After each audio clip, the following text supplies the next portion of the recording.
the YouTube channel You Can Make This Too has over 137,000 subscribers. He has produced 177 videos. So he's put a lot of reps in, a lot of work. He has over 12,700,000 views on his channel. That is a tremendous number. He also has a website. It's ycmt2.com. And you can go there and buy plans. He has his plans reasonably priced. He has some plans for $5 and isn't charging outlandish prices for any of his plans. And it is great. And he's got some other things on his website, projects and so forth. I recommend that you go check it out. Let's welcome Caleb Harris from You Can Make This Too. Caleb, what's happening? Just happy to be here, RT. How are you doing?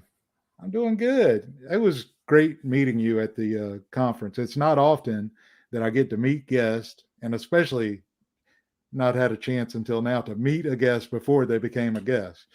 So did you enjoy the conference? I did. It was a great time. I took a long nap after we got the kids to school this morning, and I feel like I'm still recovering. Yeah, I was conversing with someone just a few minutes before the live stream on Facebook and telling them it may take a week for me to get over it. And I didn't party as hard as some people, and I didn't travel as far. You know, I'm just in South Carolina, and the conference was in Georgia. So it really depends on your circumstance. How long was your travel home? It was just an hour flight. I'm in Memphis, and outside Memphis, I normally drive down. It's anywhere from a 6 to 8 hour drive, depending on traffic. But I kept watching and just happened to catch a round trip airline for about $120 and realized I couldn't even buy gas back and forth for that. So even having to Uber back and forth from the hotel to the airport, I think I was ahead on the money investment. But the time savings are significant because I can sit in the airport for 2 hours and do some work, sit on the plane, and just kind of zone out through the whole travel instead of having to watch lines pass on the road for 8 hours is a whole lot easier. And just being able to get back in the morning instead of late night Sunday and enjoy some of the weekend with the family before getting back to it today. Yep. So Caleb, as we get started, I wanted to bring you on, but I received some things in the mail, and I just wanted to go over it with our audience real quick. Justin from Justin's Woodwork sent me a card and a nice letter and a keychain in the shape of the great state of South Carolina. So I really appreciate this. Justin, will you comment in the chat and let me know, is this red oak or what kind of wood you got going on here? I think it's red oak, but I'm not 100% sure. It's a thick keychain, and it's the shape of our state. So I appreciate that very much. I also had received an awl made by Lawrence Lunsford, who, if he's out there, I've thanked him already, but thank you so much. It's made out of a Brazilian cherry wood. It's really hard, and it's a really nice awl. You are a talented individual.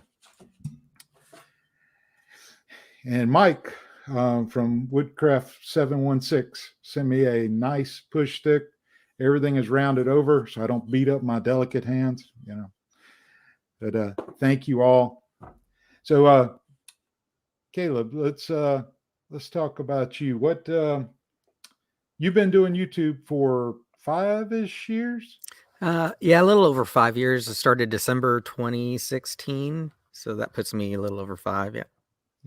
And what was your woodworking background before that? So I grew up in what I like to call the perpetually remodeled house. So since I was about 8, I think is when we first started working on the house. And when I left for college and then graduated college, the house was still in works. So I grew up from an early age, comfortable with tools, went to college, joined the military, and had the itch to want, during most of that time, I really didn't get to do any making with my hands and really got the itch to do it again. And while I was in Germany, realized even though, I didn't own a home I could mess with, which is what I was used to, we all need furniture, and that was a way I could try to get a little bit of a creative outlet. So getting ready for Afghanistan, I got all the popular woodworking and fine woodworking magazines I could, and found a few blogs online, and that was how I kept my sanity while I was downrange. And then as soon as I got back to the States in 2012, I set up my first shop and started doing woodworking projects. So I guess I'm coming up on my 10th anniversary of furniture building as woodworking. Okay, fantastic. And what made you want to get into the YouTube space? I learned that it's a business. Is a big thing. So I wanted to be a small business owner as a goal of mine for a really long time. Had a bunch of personal things going on and had to leave the military. And throughout my divorce, I spent a lot of time with my attorneys and realized, and I was looking for a career outside the military that would let me feel like a continuation of my skill set and grow and kind of pick up everything I'd learned professionally at that point instead of just starting over. And realized or felt like being an attorney would be a great continuation from being a staff officer. So I decided my exit plan from the military was to go to law school. So got out and worked, was able to get a position as a court clerk in a court to get some actual experience on the nuts and bolts side of the legal field before starting law school. Then halfway through law school, and I guess should mention that I'd looked into being a furniture builder, or carpenter, or something like that. But at the time, the economics just wasn't there to be able to provide the lifestyle I wanted to, and be the kind of dad I wanted to be, because you just basically worked your butt off for average wage and didn't have much time to be with your family. And that wasn't what I wanted. Um, So then halfway through law school, I discovered content creation when Jay Bates made a video about like how much money I made woodworking or something, and which was basically zero because I'm not a woodworker, I'm a content creator. And he explained how that worked as a business. And I was like, oh, finally it makes sense. I've been watching all you guys make videos, just thinking, how in the world does anyone like make time to do this? Like, how do you have a job and do life and have a family? And like, I have no idea what it takes to make a video. How do you make this work? And he laid it out. And I started thinking about it and realized that was going to fit what I wanted from being a small business owner far better than being an attorney ever could. So I was like, you know what? I'm going to make a couple videos and see if I even like it. And then, maybe this will be a thing. Because I was also realizing that the law wasn't going to give me the satisfaction I was hoping for, and that making needed to be a part of my life. And that as soon as I opened that door into the legal field as a full-time profession, then there's definitely no way there would be much room for that. And I was scared what that would mean for me and my family, for my own mental health perspective. So I started the business with the idea of I have 18 months left in law school. And if it's going well, then I can do that. And if it's not, I can just go start a firm somewhere like I was planning to. And, spoiler alert, here we are. Obviously it worked, but I still graduated with honors, enjoyed law school, was able to engineer my schooling there around being a small business owner. So took everything I needed to know. As some of you may know, I taught a startup law class for, law for the makers at several different events, including Workbench Con several years ago. So, I've carried it over and tried to be a bit of a resource for the community in that way without breaking any, unlicensed practice of laws. And that's sort of my YouTube background. No, that's awesome. Jay Bates has inspired a lot of YouTubers to do it. I think his approach makes it seem enticing. For sure. That's great. So I see you're active in the chat. That's great. So you started YouTube. I had a question directly related to that from ahead of time, somebody who couldn't be here. Hugh McMath sent me a message and said to ask you how you decided who your audience would be. Basically, how did you determine who to market your videos towards? I'll probably have a better answer for that when I figure it out. But I guess more seriously, it took me a while to develop that, and it really wasn't until I went through a book called Story Brand by Donald Miller. I want to say that really helped me refine what my brand was and develop my avatar and target audience, which even early on I had a vague idea, but basically I market myself towards next steppers is sort of what I've coined the group, which is people who are comfortable with tools and have a passion for making, but are just lacking in knowledge and maybe confidence.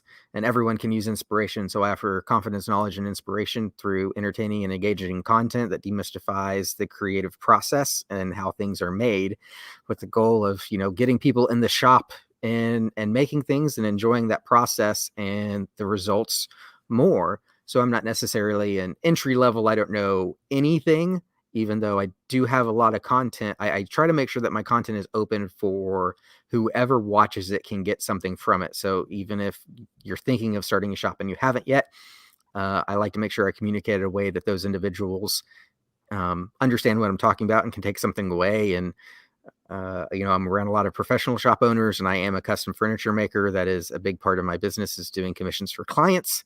And, I've developed techniques and methods and approaches, and I try to make sure that stuff is, and everyone does things different in woodworking. So I like to think even when a pro watches my video that might be doing it full time, there's still going to be a takeaway or at least something new for them. But as far as who I focus, it's, those next steppers, people who are passionate, comfortable, but just need to learn more so they can get more out of the craft and want to learn more.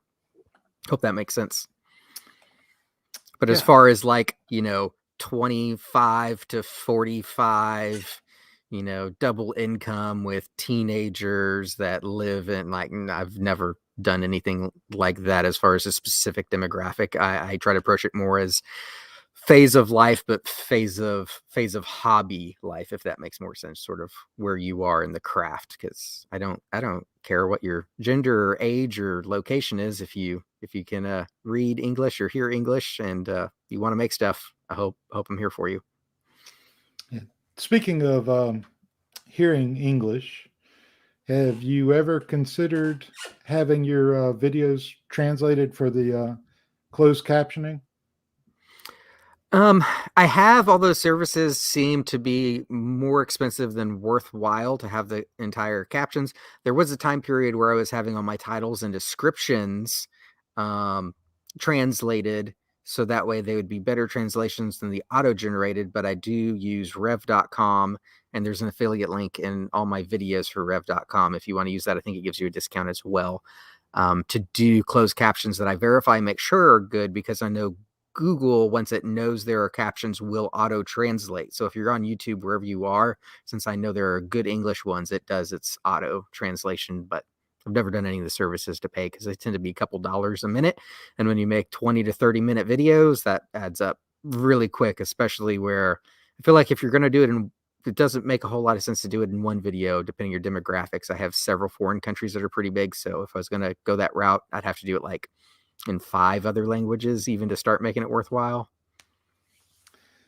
Yeah, I was thinking about having mine translated from Southern to English, but I can't find anybody that knows those two languages. So, but we'll work on that. So, also had a question from Instagram, and I'm hoping you can fill this in a little bit if I can. Okay.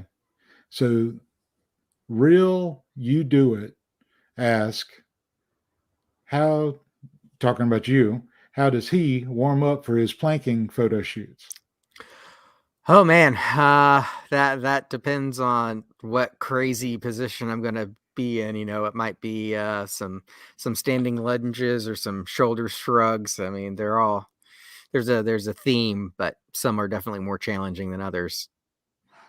Okay. So as you've grown, as you got into YouTube, and I went back preparing for this. I've seen a lot of your videos, but I went back to the very first ones, and your style has definitely evolved, as I would expect over 177 videos. And everybody typically says they don't like to go back and look at their first ones after they get to a certain level. But um, whenever YouTube, the way it was whenever you started out, compared to the way YouTube is now, what transitions in YouTube have you seen? And how did you change or alter anything you did? The length of the video, the way you did voiceover versus, you know, talk and then montage kind of things. What approaches have changed over this 5 years? Um, yeah, there's definitely a bigger conversation that can happen here. I don't know so much. We like to say YouTube changed. I think audience expectation has changed. And also we cater to a different audience. I think the audience that was the main woodworking consumers 5 years ago, um, there's still similar expectations and a room for those videos, but it might be different because who would want to watch the exact same thing for 5 years anyway? So I feel like it makes sense that as creators have evolved, the people who have watching it have also evolved. Because if imagine like my first few videos were very akin to the rest of videos for the same reason. He was one of the ones that got me over the hurdle of worrying about audio.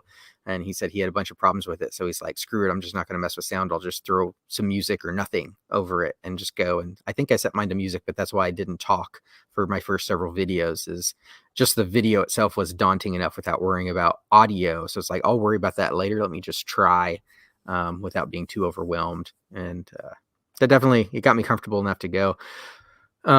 So when I was first doing it, I was more so trying just to learn how to make a video that even I enjoyed watching, let alone anyone else if I don't enjoy it and I made it, who's going to like it. So I feel like it took me a while just to get that. And that was the idea. And I'm trying to remember back because, it's been 5 years. So the things I look for was I was doing voiceover then. And a big goal was as quick as possible, no dead time. And like, if I'm not talking, then I need to cut it down. I don't want to have pauses between the narration, where it's just video. The idea of you got to keep the action moving, keep the pace, keep the story moving forward, keep the audience engaged. Don't have a visual last more than 5 seconds. And that's how I shot and filmed. Whereas now I tend to have, I do montages, but a slower pace. I also never recorded my face much. That was because I was filming myself. And it was a lot easier to write a script and narrate a voiceover later than it was to, stop, set up the camera, pull focus, because I didn't have a camera that autofocused well. So I had a photo. And I did start doing this after a while. I had a focus dummy. So I'd set up a cardboard cutout, hashtag cardboard Caleb. You can find that on Instagram some too. Pull focus and then go hit record, get in front of the camera, record. It was a whole process. But I realized there was a tipping point for me where I realized that optimizing for search and being project focused will only get you so far in YouTube or any media environment. Because ultimately, I don't watch any content or shows because of what the content or show is, like only very occasionally and very rarely. What keeps me coming back regardless of what's happening is the personalities or the characters in the story. So we are the character in our own story, in our own videos on YouTube, and hopefully that character is who you are, not just a faux persona. I try to be myself.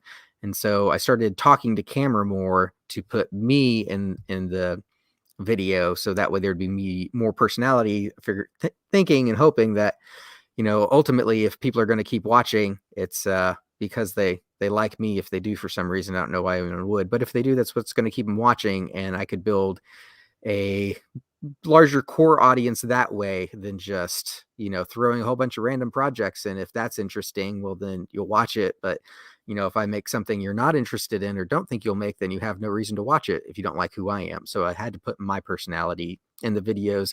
And then my format evolved a little bit to trying to be even more engaging. And I started to think move to the point in filmmaking that I could think about what type of feel and environment I want to create for my viewers.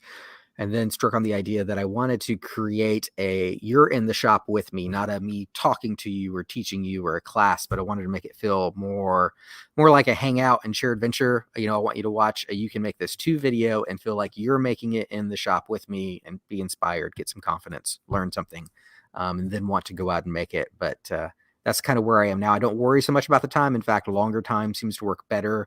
YouTube and the audience I have tends to favor longer format videos. Although even that, we're kind of going back a little bit. I think I get a little too carried away talking sometime, and I'm trying to get some shorter videos. So if you go back and look over my last 20 or 30 videos, you'll see a whole lot of 20 to 30 minute videos, but you'll see more 10 to 15 minute videos popping up as well, where I'm trying to get some quick technique videos and just cover something quickly and move on. Because it was kind of interesting too, YouTube at the same time that everyone was moving towards longer content actually shortened the requirement to have mid-roll ads from 10 minutes to 8 minutes. So while everyone thought that they needed to make, and I think that might have been to try to get people to not worry about making content as long.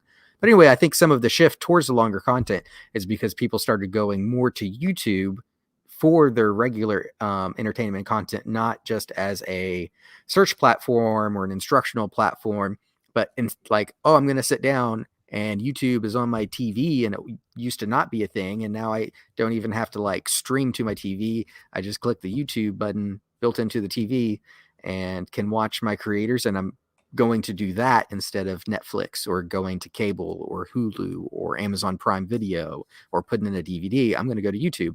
And, you know, I plan on being here for 2+ hours to watch content. So if I find some 20, 30-minute videos for people I enjoy watching, that's that less of fewer decisions I have to make of what to keep myself engaged till I'm ready to go to bed, if that makes sense. So I think as the audience has changed with how they use YouTube in their life, the content has had to evolve with it, as well as, like I said, it'd be really boring if all the videos we made now was the same as what we made 5 years ago, and that's what everyone was watching. Like, I'd be tired of that. I want to see my content evolve too. Yeah, you know, every product has a life cycle. You know, so yeah, YouTube is looking at that and saying, even YouTube is going to have a life cycle. But how can they make it last as long as they can and grow it as much as they can and dominate the market? You know, eventually, at some point, things like Coca-Cola and Pepsi are going to go away. You know, there is a life cycle to every product, but it may last centuries. But that's I know YouTube wants to be around centuries to come, if there's such a thing as the internet. I think it's a fad, but that's a different story. Okay, so as you grew, Caleb, you've had good success, and I'm very impressed with your content, and I'm very impressed with the success you've had. But you've had a couple of videos that far surpassed the norm. You had those viral videos, the table and the cutting boards with the epoxy. You know, so I know you've had two over 2 million, and I think you've had two over 1 million. I something can't. like that. Sounds about right. Yeah, I've had a couple bangers hit. Yeah, which is that's got to be exciting whenever a video takes off like that. But along your journey, when did you realize you talking to you have really built that it's really catching on and it can be sustainable for you? I still worry and wonder about that almost every day. But just full honesty and transparency. Sure. I appreciate that. I mean, and then I have moments where I stop and go, you know, I have a beautiful 35 by 35 dream shop, all the tools and machines I could hope for. I do have a large audience. You know, I get very fun and lucrative commissions. So I guess I have made it. But as far as like, oh, I know for sure that this is going to keep going and this is what I'm going to be doing for 5 years, and that it might not just implode and I'm going to go build houses or something else. I don't know. I'm just riding the wave and enjoying it while I can, doing my best to make sure I can do this as long as I can. Yeah, that's it's a great thing. But like we were talking about the life cycle of a product, you got to be aware that if you don't stay up with it, I mean, it could be something that you as a business don't keep up with, or the audience shifts. If everybody switches over to TikTok and honestly, um, YouTube is great, and the partner program with them is great, but all that could change at any point. They could change the rules again, just like whenever they changed the rules, so you had to have minimum number of subscribers and watch hours. They could change the partner program. They don't owe us as creators. They don't owe us anything. They're giving us a platform to post content. So I think I appreciate your honesty that you still are concerned. Being concerned is not a bad thing, I would think.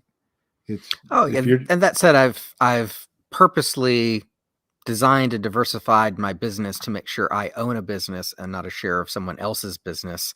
Because if all you have is an account on various social media sources, you're as much a business owner as anyone participating in an MLM. Like, no, you just own a share of someone else's business. But if they change the rules, like you don't own anything you can walk away with. So I own my website. I own my content. I own my book of clients that I build furniture for. That's why I've deliberately built a custom furniture brand that's with a separate brand, along with this business. So that way, even if something did happen and all of social media imploded somehow, which I don't think would happen, I still have something else. And just more real than that, everything kind of takes its dips and dives. There's always an ebb and flow. And since I pull income from 7 or 8 different sources, some are always up, some are always down, but it always averages out to be okay. And just bearing that in mind, and also realizing that all these companies are going to do what is in their interest to be able to keep making money. And fortunately, in the case of YouTube, that requires us and content creators. So I'm not too concerned, but it's just one of those, my biggest fear is just whether the audience is going to, if I'm going to keep up with what they want, and, are people going to keep wanting building or buying what I build? Yeah. Yeah, I don't expect YouTube to go away or to stop the partner program. I just, I'm aware there's a possibility they could change the rules at any point, and that's okay. I mean, they invited us to the game. It's their ball. They can go home when they want to. So, Ira from I Don't Even Work Here and Mastering Mayhem joined. It made me think to ask you, what's your favorite tool brand? That's really easy. I don't have one. I'm not a brand loyalist. This might make some partnerships challenging. But yeah, if you've watched any of my comparison videos or recommendation videos and tool review videos, I always make that very clear. And in many, many videos, I've pointed out that, I use Rigid a lot because I have a lot of Rigid batteries. I'm moving to Milwaukee just because they have some offerings Rigid doesn't have. And I was able to get a small collection of Milwaukee batteries from when I was in the prospective program. So then I started picking up some Milwaukee tools. I like them just because they were their drills were lighter and more compact than the 3 generation behind Rigid ones I have. But yeah, I firmly believe that once you move into how to put this, a class of brands, obviously you have budget brands, you have hobbyist brands, you have contractor brands. But yeah, if you walk into a box store and you see all the tools and they're all about the same price, they're all going to be about the same quality. Some of them you can probably knock off of a ladder a few more times, but for guys like us that aren't 20 feet in the air dropping tools on concrete regularly, I don't think it really matters. So buy what's in your budget and has the lineup you want, because I am a big advocate for cordless and battery operated tools. And obviously the batteries are the investment there, not the tools. So find the lineup you want, stock up on them. And because it's also really aggravating to try to keep up with having 4 different brand batteries. So, pick a platform and stick with it. But I really don't think it matters that much which one. I mean, Ben Ueda swears by, he makes a great point. It's like, I use my power tools probably more than 90% of the hobbyists out there, and he's never had a problem with Ryobi. And I've gotten tools from almost every brand or had them shipped to me, and I have had duds come in from every brand. When you make anything by the millions, there's going to be manufacturer defects. And then it just comes down to is who you're buying from have a good exchange program to take care of the customer when you get a dud. But yeah. So I expected that answer from you. Yeah.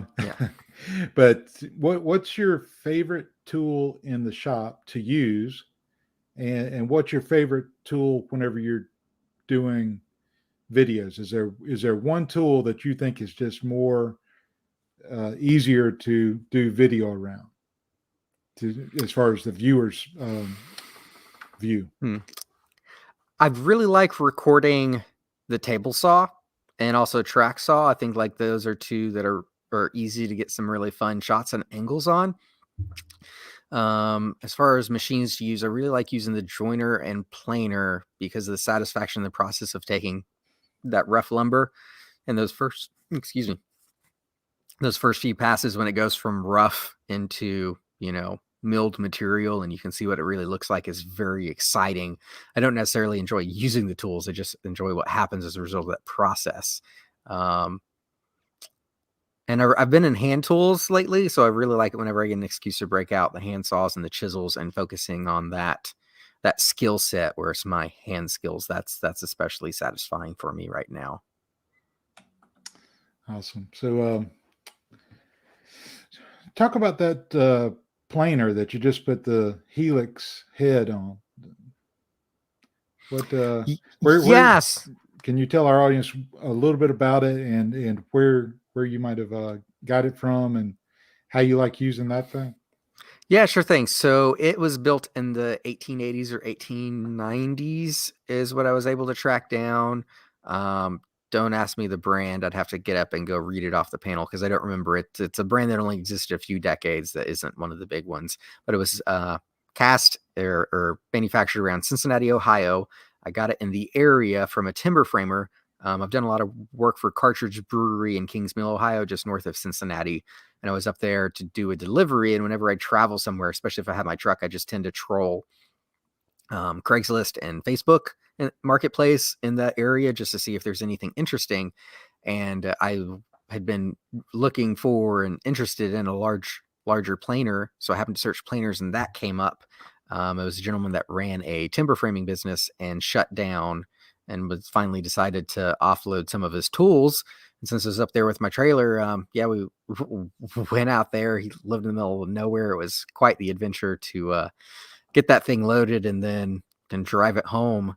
But yeah, let me see. I had a 15 horsepower 3-phase engine on the cutter head and a 3-phase 1.5 horsepower motor, drive motor. So that's what moves everything and raises the bed up and down.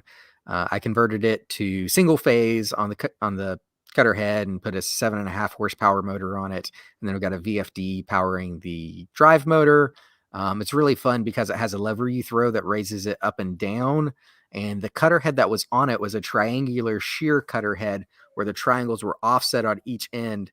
So that way the blade didn't approach the material with a blunt cut, but a shear cut, because we all know a shear cut cuts smoother. That's why you always angle a hand plane when you use it. And that's why the carbide inserts on true helical heads are actually offset a little rotation. So you get that clean shear cut.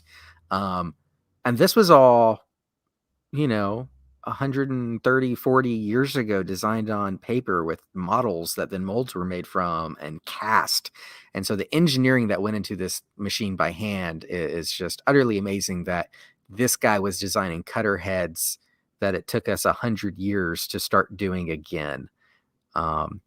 But yeah, sharpening those. I don't like setting knives on planers, especially ones that big, because I had a knife explode in my jointer, and that turned me off to them.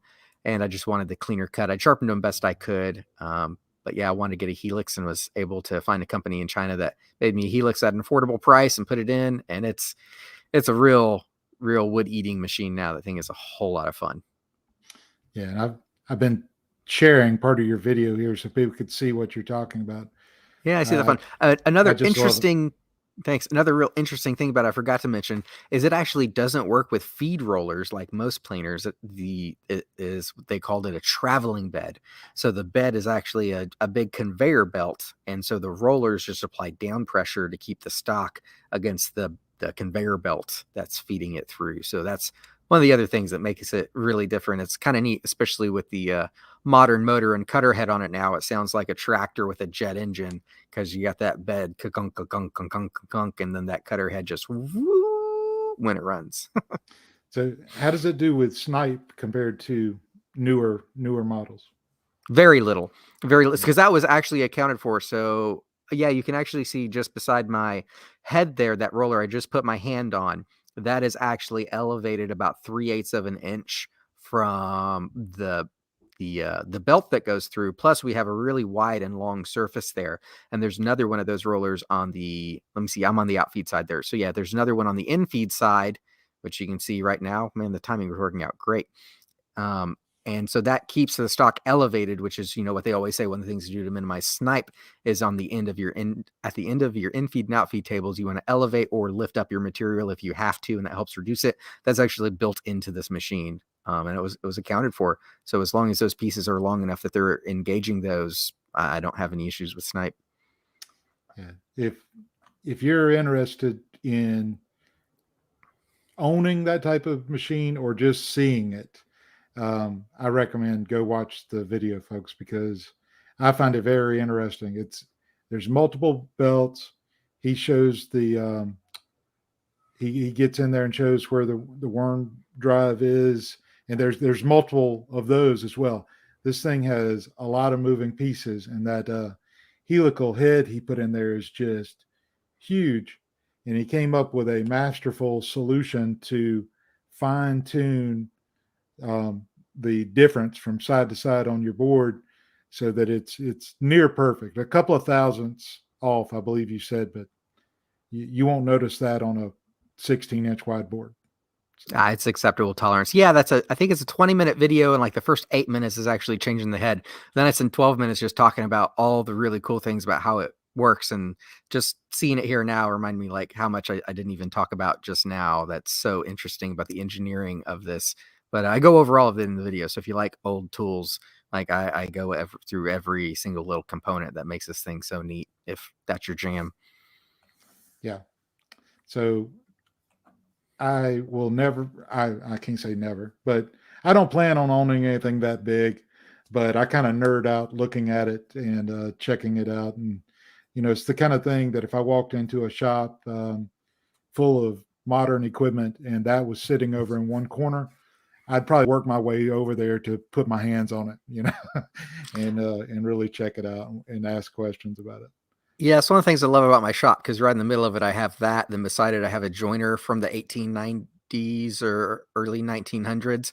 And then right behind that, both of those is, my commercial grade CNC. And then beside those is my 2021 saw stop with, flip table and over arm dust collection and sliding table. And it's a hybrid shop, mix of old and modern. I like it all.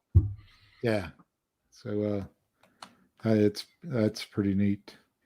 Let me get the different view back. Okay. So there's a few questions coming in, and I want to get to those.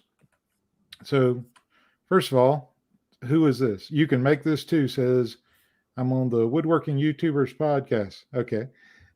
So I appreciate that. We celebrate with you. Congratulations. You are among some great others who have been on and will be on. Next week, Steve Ramsey will be here. And Steve has confirmed in the past 2 days, well, this morning, I saw it, but I think he sent it yesterday. That he's got everything set and ready to go, and I'm working on the thumbnail, and we will be here next week for that. After that, Nate from Channel Makers is going to come on, and we're going to have some fun there. So go ahead and subscribe if you're here and you're not subscribed, so you get those reminders. So let's see what else we got. Justin Woodworks says just hit 29 subscribers. That's awesome. Awesome, Justin. And I, again, thank you for the keychain. And I saw your comment where you said it was red oak. You did a great job on that. And I appreciate that. And just so everyone knows, I didn't play his trailer until I had permission from parent. So he's doing great things at a young age. He's got a full business going with this woodworking and running a channel. And Justin, I would double check because I looked at your channel about an hour before the live stream and you had 30 subscribers. So unless you lost one in the last couple of hours, you might want to double check that. But congratulations. All right. Woodshop Nerdery. Tom says, I appreciate your service in our military. Thank you. Thank you. Okay. Very good.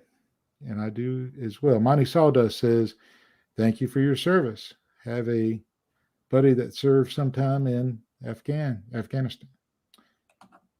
Very good. Woodshop Nerdery says, great job on the Oneida versus Jet Cyclone video. Any updates on performance? And can you tell us more about how the relationship with Oneida developed? Sure thing. Really easy. No updates. I have a huge clear view system that I talked about in that video that's hard piped to everything. I only set that up just because they asked me to.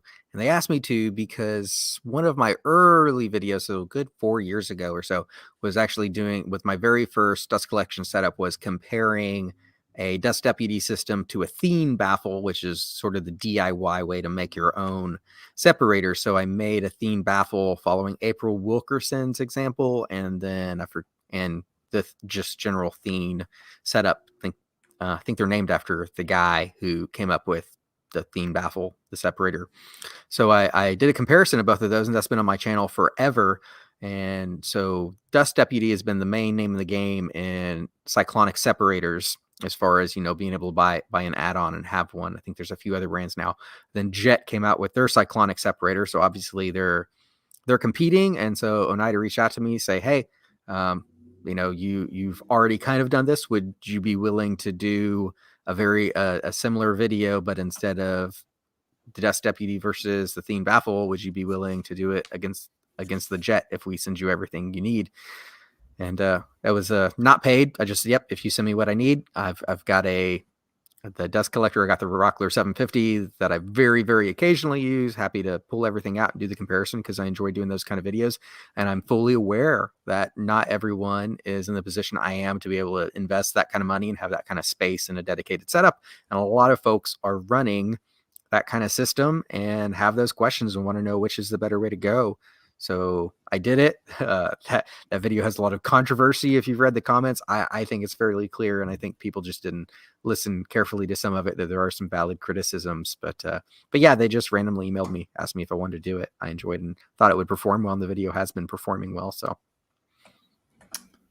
Now that's awesome. Controversy is always good for a video. Oh yeah. If you can make an argument for both sides, that's never a bad thing. Yeah, and the summation for it was basically I tested it in a way that would never actually be used.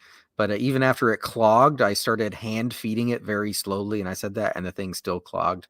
Which to me, just if you have a separator that's only going to work for some of your tools, I think that answers the question immediately of which one is going to fit your purposes better. Doesn't mean there's not a place for it, but if you need to hook milling machines to it, that's not the one. So boom, there's your answer. So I think it still answers the question, but that's just me. Yeah. All right.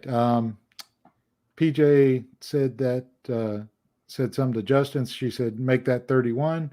So she must have subscribed. Congratulations, Justin. You're up to 31 subscribers. Proud of you. All right. Okay. We did that. Okay. Mackenzie Lumber Mill. So Sandy says, love you teaching your wife. Are you planning more of that, Caleb? We might. That was a whole lot of fun. That was just an experiment of a different way to approach a video instead of me just monologuing. It was like, what if I get my wife out here or something we can do together, have some fun, kind of let her, because she's never done a video with me, let her kind of experience the process a little bit. And we had a lot of fun. If I think of any other easy to do ones, like that, where it's easy to get her in the shop because she works full time and has her own hobby, and we've got 2 kids. So coming out here and making a video together isn't necessarily high on our priority list, but I'm definitely open to ideas, and we might do some more like that. I'm glad you enjoyed it. Thank you. Fantastic. So we've got another milestone. Miney Sawdust says, the weather is breaking. I can get out into the shed and continue making stuff. That's always a good thing whenever you can find the time and don't have those obstacles. The weather, other things scheduled that so it's that's great. All right.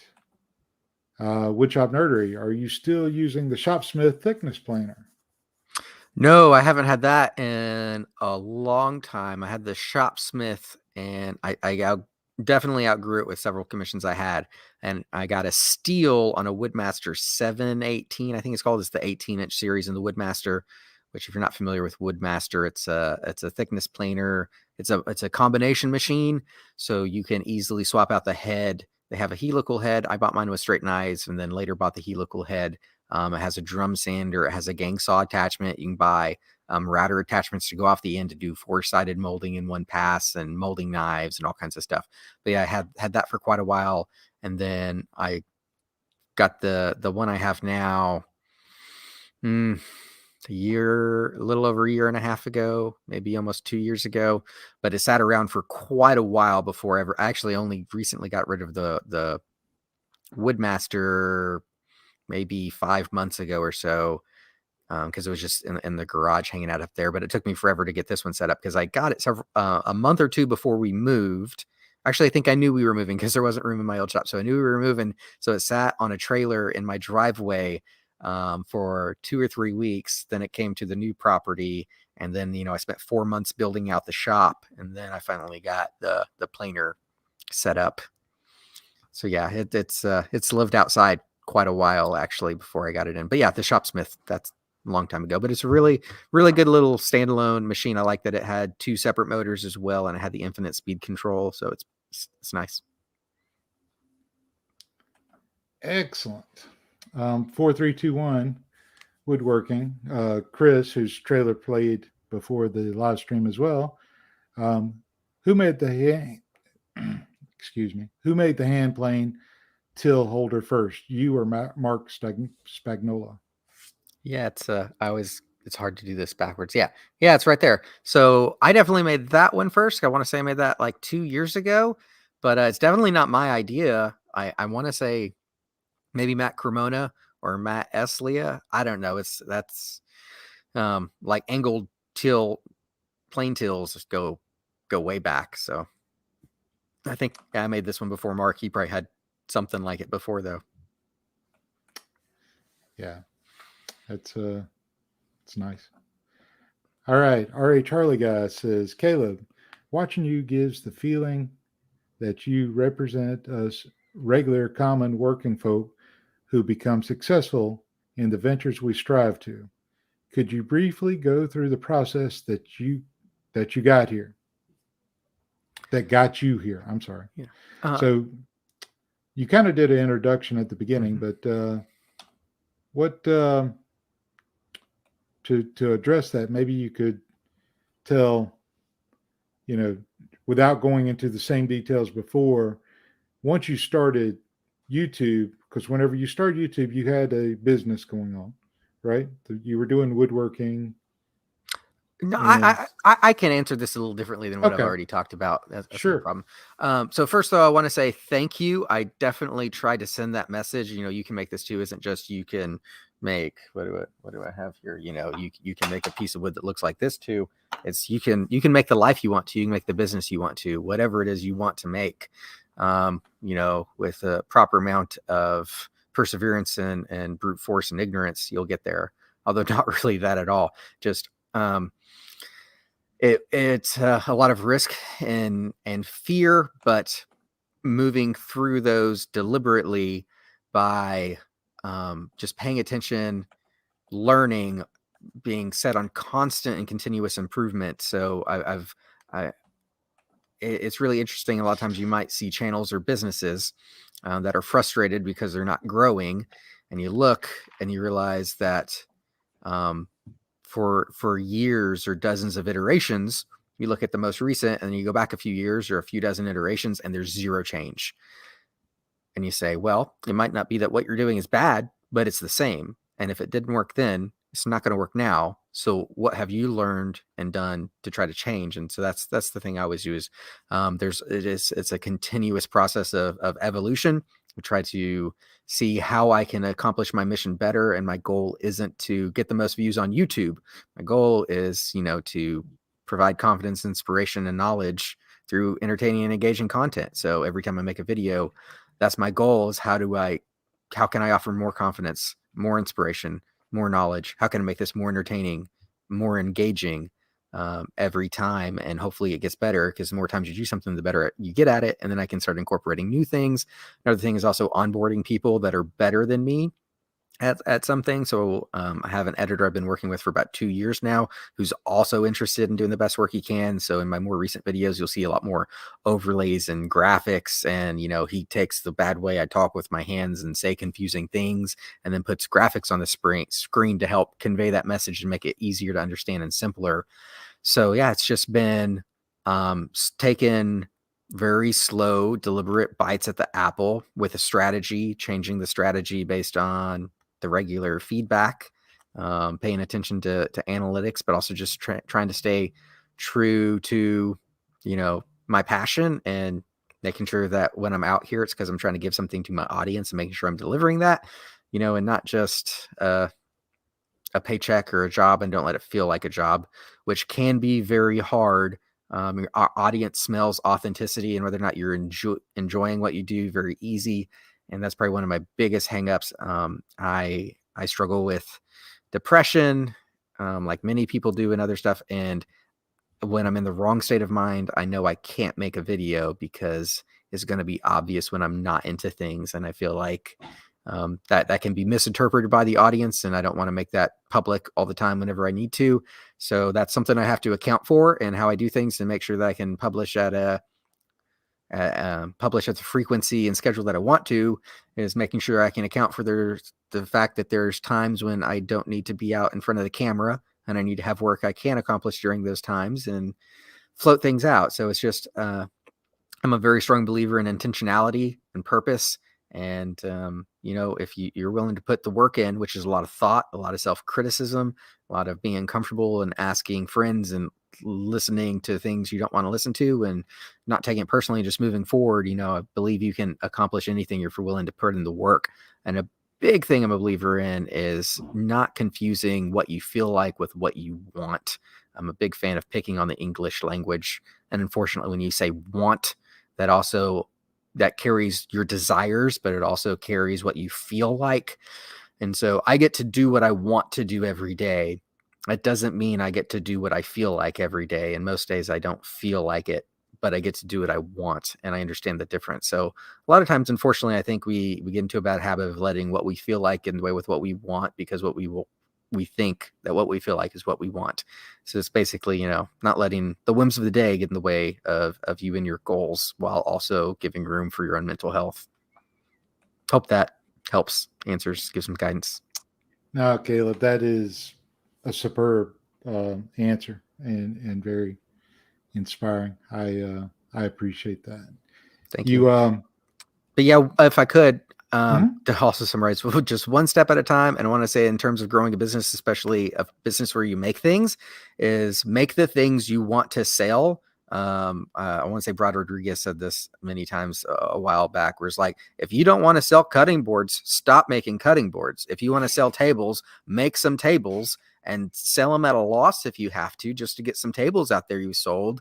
You attract clients that you can show you've actually made a thing. If you're trying to sell couches, don't keep making coasters telling people you can make couches. Make some couches so they can see them, and you'll start selling those. So yeah, if there's something you want to make and sell, make those and then try to sell them. Yeah. The getting feedback from the viewers that the answer to that last question was fantastic. Very inspiring and very right on. Appreciate that. Let's see. Got a question from Chris at 4321. Just subscribed. What do you use for recording? Camera, phone, GoPro? Do you use more than one? What are you using, Caleb? Sure. So I can go through the whole evolution, but I won't. I will just say I started recording with an iPhone 7. And I want to say I used the white plug-in earbuds actually to record some of the early voice recordings, because I realized, phone calls sound pretty good when I use these, so I guess it'll work for recording, and that's what I use now. I'm using a Nikon Z6. I shoot mostly with the 24-70 f4 lens, and I also still occasionally use a Tamron 24-70 f2.8 lens, which is what I used on the Nikon D750 before that. And there's like 3 other cameras in between, but it's always been Nikon. I use the Sennheiser lav mics. Let me see, I've got it right here actually. So it's the EWG4. This is the one I wear. I've been through all kinds of evolutions on mics and didn't necessarily have the funds, and then finally came to the point where I realized that audio was a problem I could buy my way out of, and that's why I got the Sennheiser. Is like $600, but I don't cringe at audio anymore, and that finally fixed that problem. What else? How many? No, I just use one camera. There used to be times when I would run 2 cameras sometimes. And that was, if I did that, it was always like a time lapse. Like I want to have a time lapse, but I also want to get a few shots. And I have a Yi action camera that I used to use on occasionally, but I'd easily say 98% of my videos are just shot on the Nikon. Occasionally I might grab a few shots with my iPhone just because it's convenient. That gets stuck in a video as well.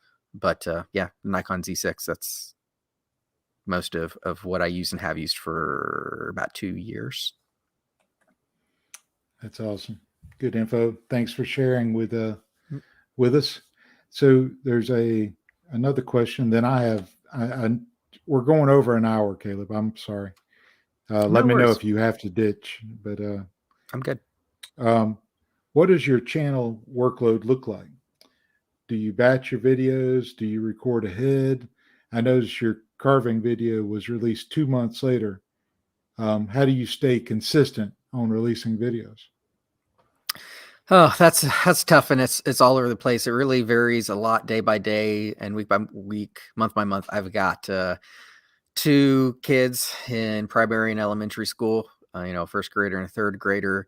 And I said that just because anyone who's a parent knows what school schedules are like. And it seems like there's always a 3-day or 4-day weekend or a couple days off, or winter break or spring break or fall break and summer break. And those are always throwing a loop in things. Because I work from home. I don't just go disappear at 8 and come home at 5, although I try to keep regular hours.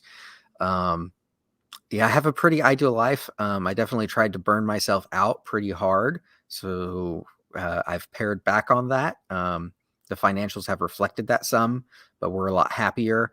So, I get up and me and my wife both take our kids to school together, and she works from home. So when we get home, we normally sit on the back porch and let the dogs run and have coffee together for 30 or 45 minutes. So every day we get that one-on-one, no kids time around to just kind of chat and check in with each other. And if the weather's bad, we'll watch Good Mythical Morning. Really enjoy Red and Link. So if you want an entertaining morning show, they do like a 20-minute video every day. That's just a good positive way to start your days. It's entertaining.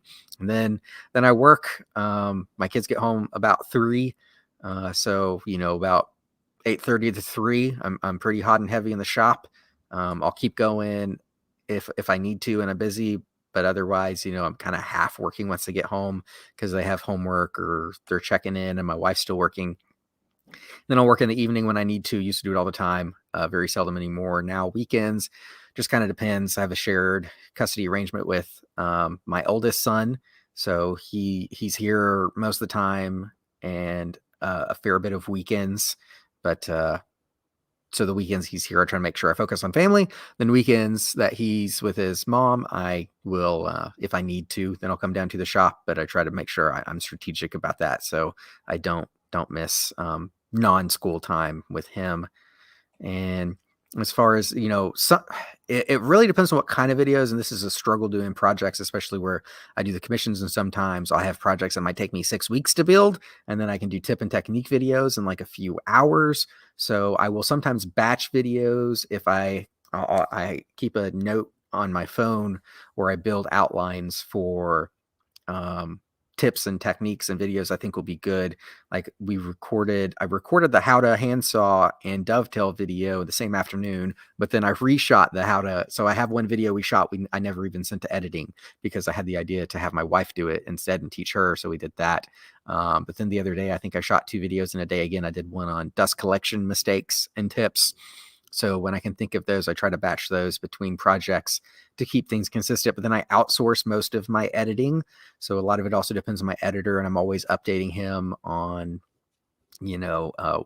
what video needs to come out. So I'm always playing this game of how many videos do I have back from him in the can ready to be released that I can publish? How many weeks in a row have I published? What projects is he sitting on? Is he sitting on, 3 big projects that might take him a week and a half or 2 to edit? Or does he have 2 or 3 videos that, are mostly talking ahead and really quick that he can crank out quick?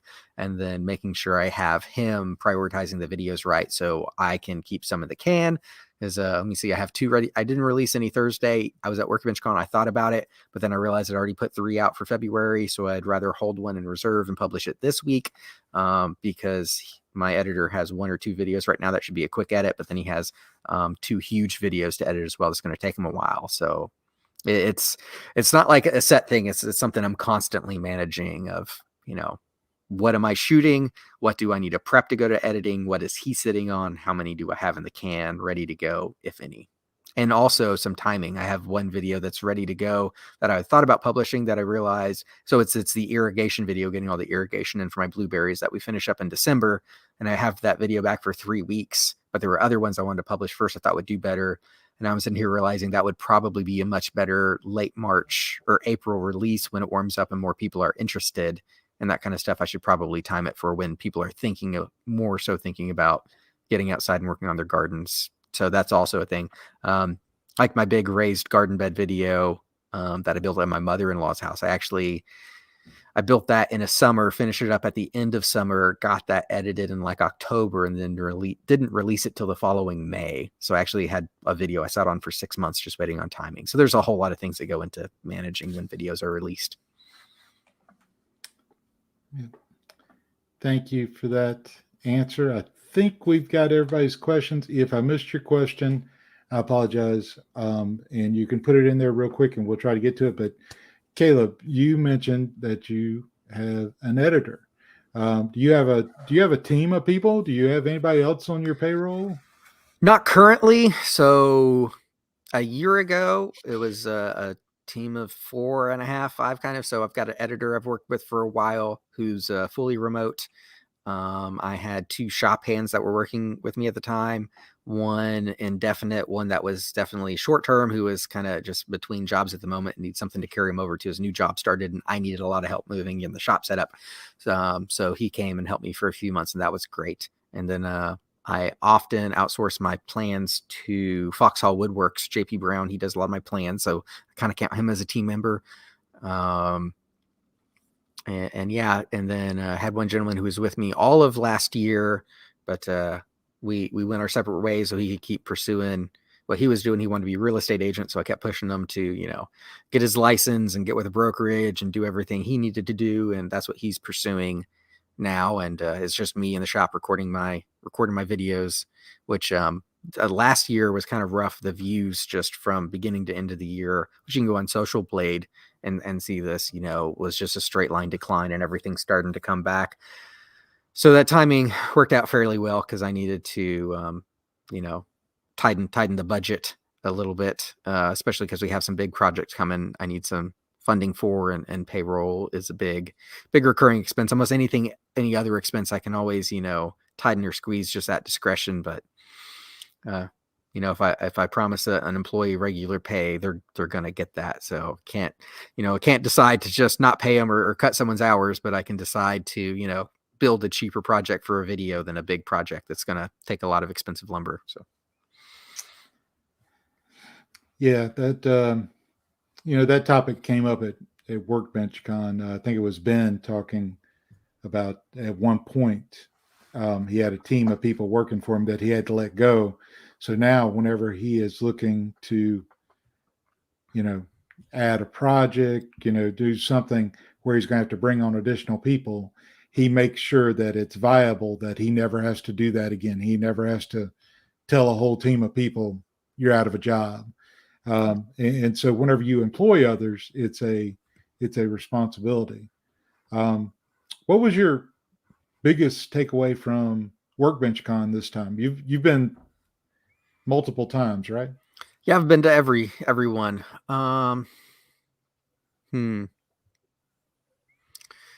There were a couple, and I remember them in the moment, but can't think of them off the top of my head. Wasn't prepared for that. As far as interesting things I saw, the Lamello system, I wasn't familiar with their biscuit joiner and all their connectors. That was super fascinating to get to see. So if you're not familiar with that, there are a few influencers out there using it. The ones like Keith Johnson and Guys Woodshop were the logos I saw at their brand. But yeah, if you like cool joinery things, go YouTube search Lamello system. It's pretty interesting. That kind of blew me away. But that's not really a takeaway. That's just something fun and interesting.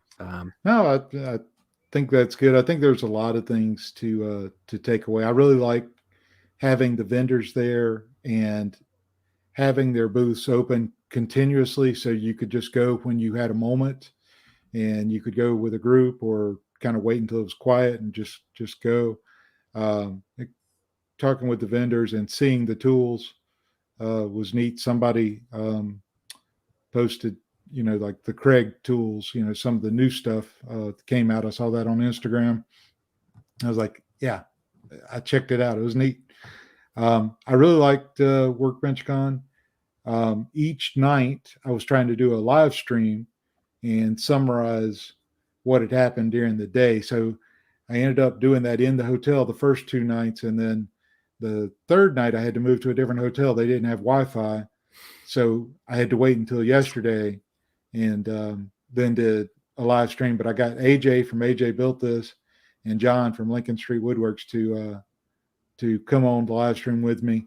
So if you're interested out there, folks, in Workbench Con and the experience, we have 3 live streams that you could check out the information. If you're only going to take time to watch one, watch the one from yesterday. And it's full of information, as much, like AJ told us, how much money he spent to go. There was insights to the takeaways. We talked about the pros and the cons, because they didn't have everything perfect, but that's part of it. Would you recommend that YouTubers that have woodworking or maker type content, do you recommend them to go to Workbench Con? Absolutely. That's why I've been every time. Yeah. How do you like that celebrity feeling whenever people are walking up to you because they recognize you from your videos? It's strange. It's still weird. Yeah, it's weird. Don't know how else to describe it. It's just, I don't know. So much of what I do all happens in a vacuum. It's really weird to go to a place and people are like, "Oh, hey, I watch your videos." It's like, I mean, I know some people do. It's weird to actually meet someone that does. Yeah. So by the statistics, somebody does, but yeah, it's kind of nice, and it's it's an enjoyable environment. I really enjoyed the trip and look forward to the other one. And I'm trying to talk some others into saving up the money to go next time. And I really, I want to apply some of the things I learned from that. Yeah, for sure. Especially as a full timer without a team, because being a full time content creator without any employees is a very, very lonely venture with no one around to give you any, assurance or pat on the back or kudos. If you think about, most jobs, the worst job you can have is one where no one's ever like validating what you're doing. And that's basically what I've done for 4 years. Like I did have someone with me for the past year that was really, and with him not around again, I'm realizing like it sucks to go to work by myself all day, every day again. Like at least my wife works from home too, and she's just up the hill at the house. Of course, she's also working. But just to be able to see someone throughout the day. For several years, I was doing this. She was also gone at work, and I was just home alone in the garage. So just even though it's few and far between, any chance I can get to go, just I like to say it's my the annual Christmas work party where I get to see everyone I work with, except I only get to do that once a year. Yeah. Caleb, where do people find you? You can find me at You Can Make This Too, Instagram, YouTube, Facebook, Instagram and YouTube are of course the big ones, and then my website ycmt2.com or youcanmakethis2.com also gets you there. Yeah, I'm a few other places, but I pretty much ignore them. Well, thank you for coming on the live stream. You're a gentleman in person, and you did great on the live stream, and you're always making great content. I look forward to your next videos, and we appreciate you, my friend. Well, thanks, RT. Appreciate it. I guess I didn't need to be nervous after all. I feel like it went well. Oh, were you nervous? Oh, a little bit, man. You never know. Oh, yeah. I'm nervous every week. Yeah. But no, it's you're doing great. You can't tell. We're trying to have fun and make Monday nights better. And it's been fun. And I look forward to I don't know, maybe we can do this again sometime if you'll agree to it. Yeah, for sure. Just let me know. And also everyone that's watching, been in the comments, I've been reading them all. I know I didn't get a chance to respond to everyone, but everyone that said thank you, you're welcome. And thank you as well. I appreciate it and hope, glad it seems like some of you are able to take something away. So that's what I'm here for. That's all the validation I need to talk about validation. Just hearing someone say, thank you, that helped. I need to hear that. That's like, okay, good. I do have a purpose. This does mean something. So thank you for that. There you go. All right. Caleb, thank you. I hear my wife calling. I got to go. Oh, yeah.